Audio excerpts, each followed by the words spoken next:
Telephone conversation between a customer and the receptionist at a courier company. First, you have some time to look at questions 1 to 8.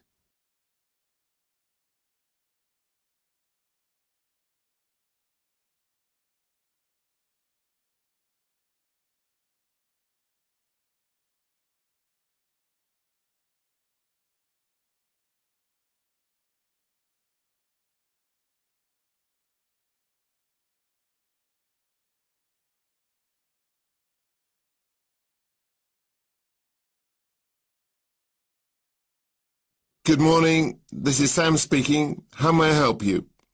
Hi, my name's Marco, and I'm calling to inquire about sending some goods to Canada. No problem. What's your full name, please, Marco? My middle name is Pronto. That's P-R-O-N-T-O.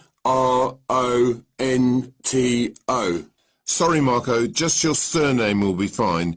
That's all we need for the form. It's Cebriana Tori. That's C-E-B-R-I-A-N-A-T-O-R-I.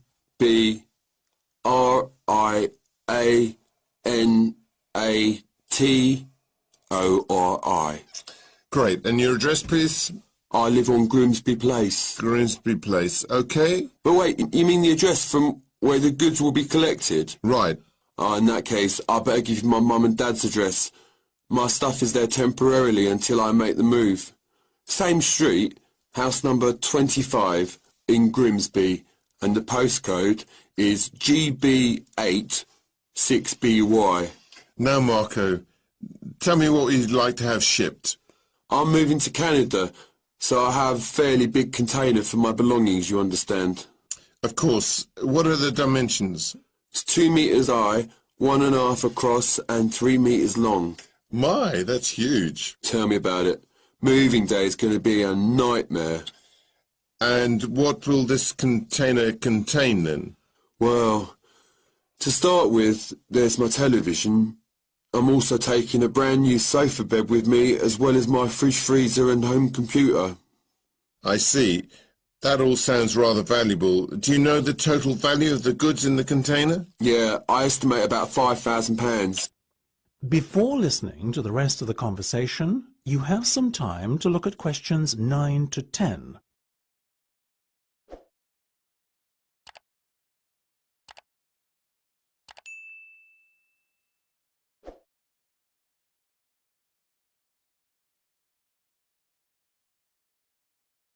Excellent. Now, shipping to Canada is not by any means cheap these days, so this is going to cost you £500? That would nearly pay for a new TV and sofa. It's a lot of money, isn't it? But as I said, shipping is an expensive business. How do you intend to pay then, Marco? Credit card okay? Fine. I assume you are the card holder. Actually, it's my sister's account. Mine is a little tight for me at the moment with the expense of the move, so it's either a case of ask sis or ask the parents. Which would you choose? I see what you mean. Okay, I'll take the details in a moment and confirm the collection date. But first, let me just ask you a few questions about your move to Canada. The Canadian government requires all shipping companies to carry out a thorough check before agreeing to ship goods into the country. And part of that check is a personal profile of our customers, you see. So, why are you moving to Canada? My girlfriend's Canadian. I'm going to live with her. And what will be your employment status over there? Well, I'm travelling on a working holiday visa, but I hope to secure a work-sponsored visa shortly after arrival. I see. A holiday visa? No, a working holiday visa.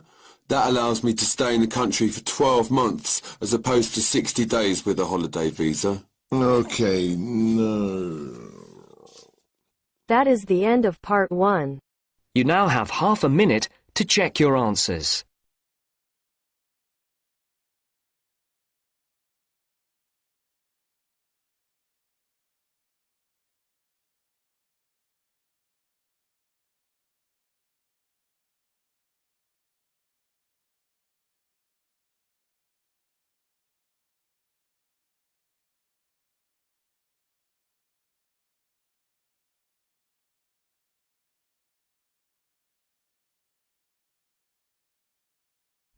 Now turn to Section 2.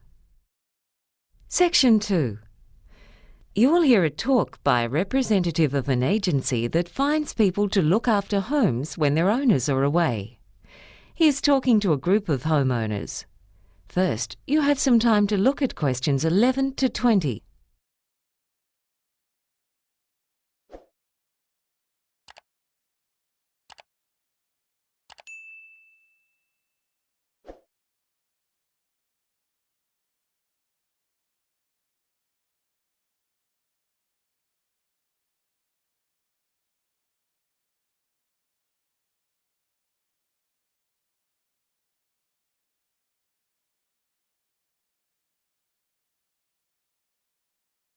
Now listen and answer questions 11 to 20. Good evening, ladies and gentlemen. I'm glad you've been able to make it to this introductory talk about our agency, which is called Contented Homes. My name's Gary, and I'm going to explain what our business involves. But first, I'd like to tell you something about the background of our agency. We commenced operations back in 1989. And essentially, our job is to find suitable people to live in and look after other people's homes while they're away. The homeowners, people like yourselves, might be away on holidays or temporarily working in another city or country, and they want to be sure that while they're away, their home will be secure, and that when they come back, everything will be in good condition. When we first started out, we conducted most of our business over the phone, but now the bulk of it is done over the Internet. Basically, this is how it works. Homeowners come to us when they need to find reliable, trustworthy people to take good care of their home for a limited period of time. The people who stay in your home and take care of it are called house sitters. The house sitters live at your place for periods of anything between 1 month and 2 years. There are all kinds of reasons why people house sit. Some are couples, others are single. Often they're saving up to buy their own home, or they may be renovating their own home and just need somewhere to stay temporarily, or they might have just moved to your city. Although house sitters don't pay you any rent when they're living in your home, they are required to pay any bills for the telephone, gas, electricity, and so on. So for the homeowner, this is not a way to make money. When someone registers with us to become a house sitter, they provide us with some of their personal details, such as their age and occupation. I need to stress here that our agency does not carry out a security check on the people who have registered with us to be house sitters. Many house sitters have references from people whose houses or apartments they've looked after in the past. It's up to you to check those references. Allowing someone to live in your home is not a decision to be taken lightly. So we also recommend that you meet with any prospective house sitters and interview them before deciding which person or people would be most suitable to look after your home in your absence. There are similarities between house sitters and tenants, but there are differences as well. House sitters don't have as many rights as people who have a lease on a property. As the homeowner, you can give a spare set of keys to your home to a neighbor, friend, or relative. That person's allowed to drop in on the house sitters without prior notice at any time, within reason, to check that the house is in order, and the house sitters aren't allowed to stop them from entering. There are many good reasons to use the services of a house sitter. Burglars soon notice when people are away, so theft is much less likely if someone is living in your home. But it's not simply a matter of security. House sitters keep your home clean and tidy. Some of them are even more house-proud than the actual owners. In addition, many people need a house sitter to look after pets and keep the garden in order. Now, I'd like to tell you about the fees we charge. First, you, the homeowners, don't have to pay us anything. When people who want to be house sitters come to us, they have to pay $375 to go into our directory. That's where we get the money to run our service. As I said, we don't check to see that the information supplied by them is correct. It would simply cost us far too much time and money to do that.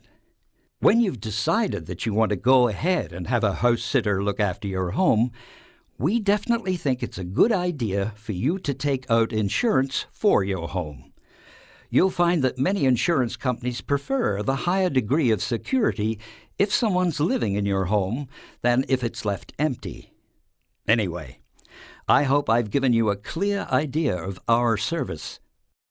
And now, I'd be happy to take any questions. That is the end of Section 2. You now have half a minute to check your answers.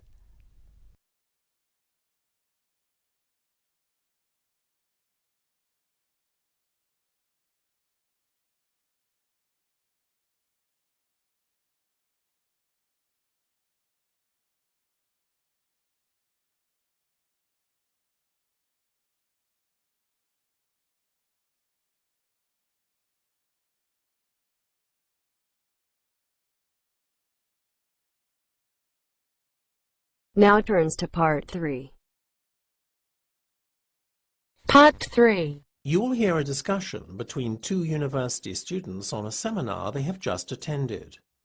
First, you have some time to look at questions 21 to 25.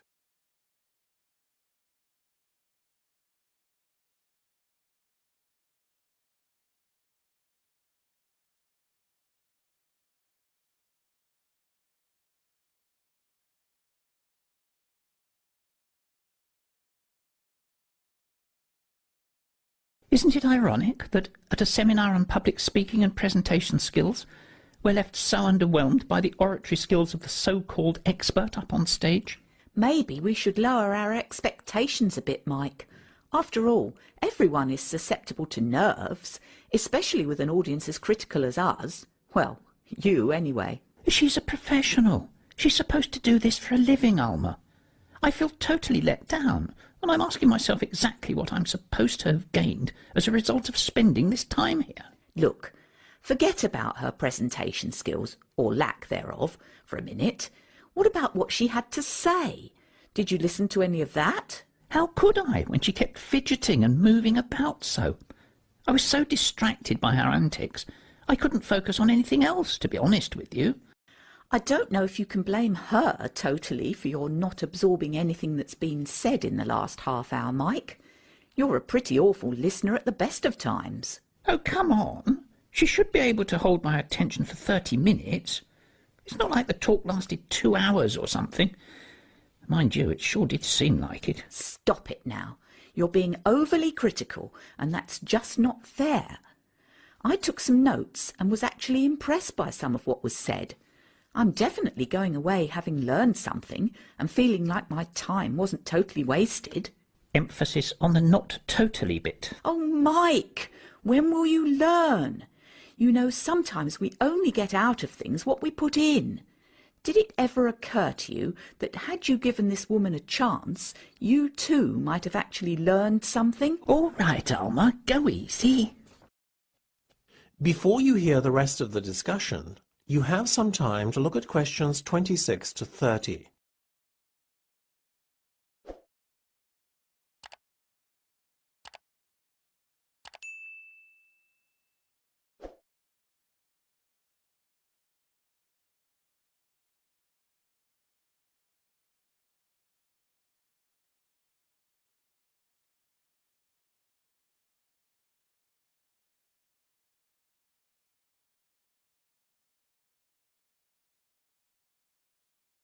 Well, look, we have to fill in this feedback form on her performance now, and I want you to be kind, okay? Yeah. First question, use of equipment. It says, do you think the presenter made adequate use of the equipment at her disposal? What's a 1? 1 is basically terrible. 1 it is, then. Stop it, Mike! She used the projector screen, had a nice PowerPoint prepared in advance, and had some sound files to liven things up too. Yeah, it was a real hoot. Look, if you're not going to do this properly, I'll fill it in on my own. OK, look, seriously, I guess I appreciated the prep work that went into the presentation. And she did make good use of the room's IT facilities. So it wasn't as bad as I first made out. But I'm not totally enamoured with her performance in that department either. Me neither, actually. That's a fair assessment at last, Mike. She made an effort, but I would have preferred it if she had used the interactive whiteboard, perhaps, as well as the projector. Her presentation might then have felt, well, more interactive, I guess. A decent effort, though. Agreed? Agreed. What about preparation? Well, I think we can both see that a lot of effort was put in that respect. Can't falter there, can you? Not at all. How about clarity of speech and effectiveness at getting the message across? Well, look, you thought she spoke very clearly and that a lot was learnt from the seminar. I, on the other hand, learned more from my 2-year-old nephew's utterances of nonsensical broken English. Mike! Let me finish. So perhaps the truth is somewhere in the middle. Agreed? I'll settle for that. Satisfactory then on both counts. Execution is the bit I want to get to, Alma. Oh, here we go. Was it really that bad? Oh, come on. You have to admit it was pretty boring. Half the theatre had emptied by the time she finished. I can't really argue with you there, Mike. Clearly she failed to engage her audience, which is a big black mark for her execution. For once, Mr. Critical gets his way. Mr. Critical has been very kind to her in his feedback so far, though, wouldn't you say? You're a real saint, Mike. Now, what about the... That is the end of part 3. You now have half a minute to check your answers.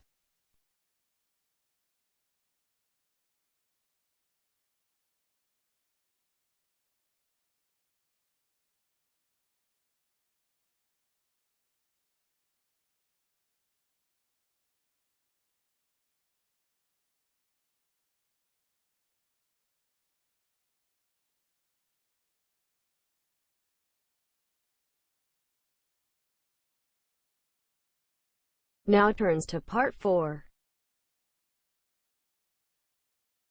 Section 4. Emma Bell is an agricultural scientist. In the following lecture, she describes some of the advantages of the hemp plant. First, you have some time to look at questions 31 to 40.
Now listen and answer questions 31 to 40.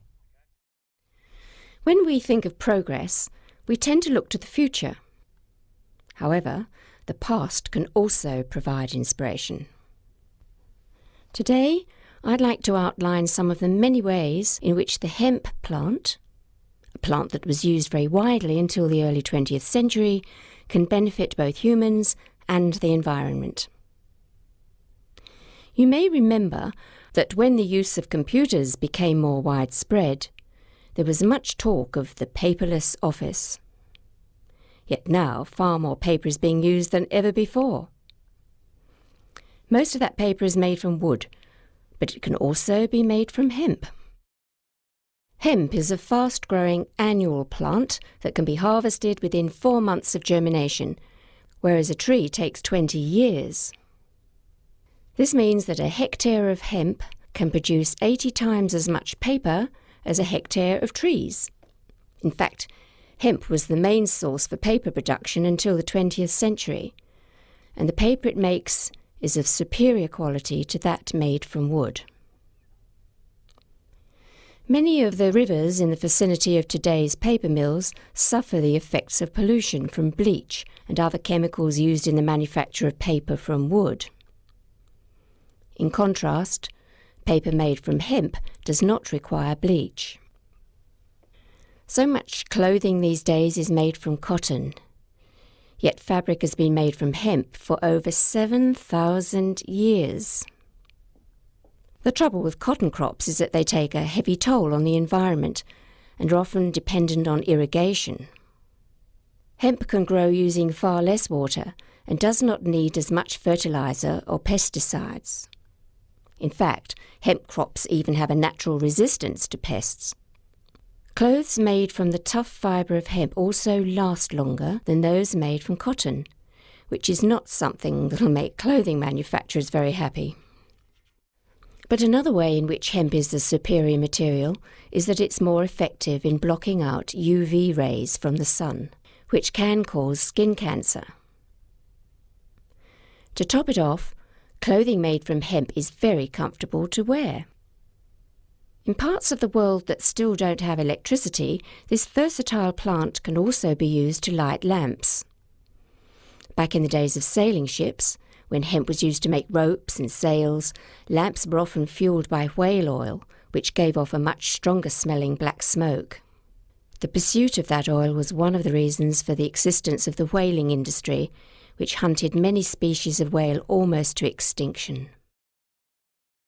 Closer to our own time, Henry Ford used hemp in the production of his first cars. These days, with panels being made of metal, even a minor accident can lead to costly repairs. Being derived from a plant, hemp panels would be less expensive.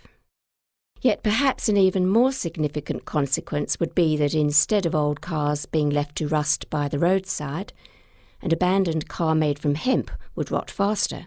A further advantage in the case of automobiles is the fuel. One of the major causes of global warming is the use of fossil fuels in cars and trucks. Methanol is an alternative to petrol, and it can be extracted from hemp. This fuel is already used by racing cars, and it doesn't produce as much air pollution, thus placing a smaller burden on the air we breathe.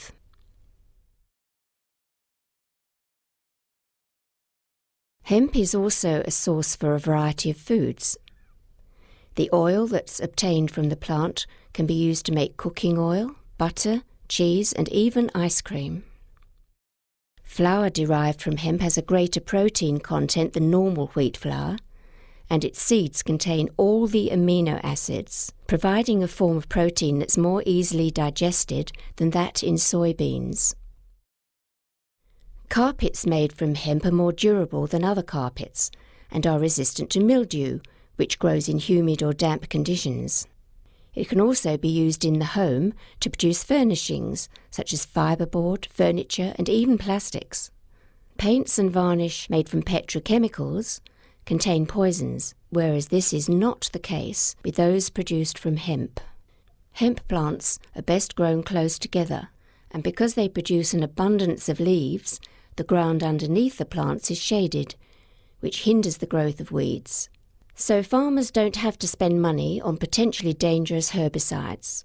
It thrives in areas with low rainfall and may be useful in combating salinity because it doesn't need irrigation, and its long taproot can reach underground nutrients and water.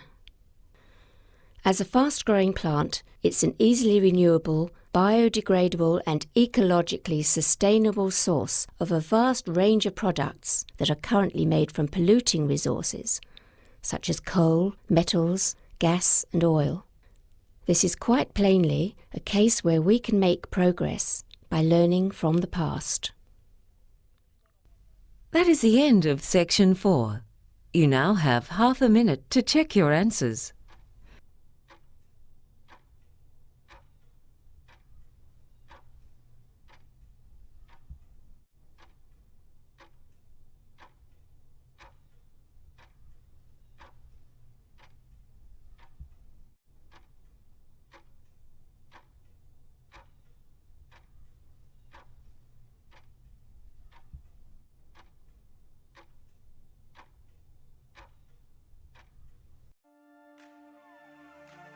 That is the end of the listening test. In the Ielts test, you would now have 10 minutes to transfer your answers to the answer sheet.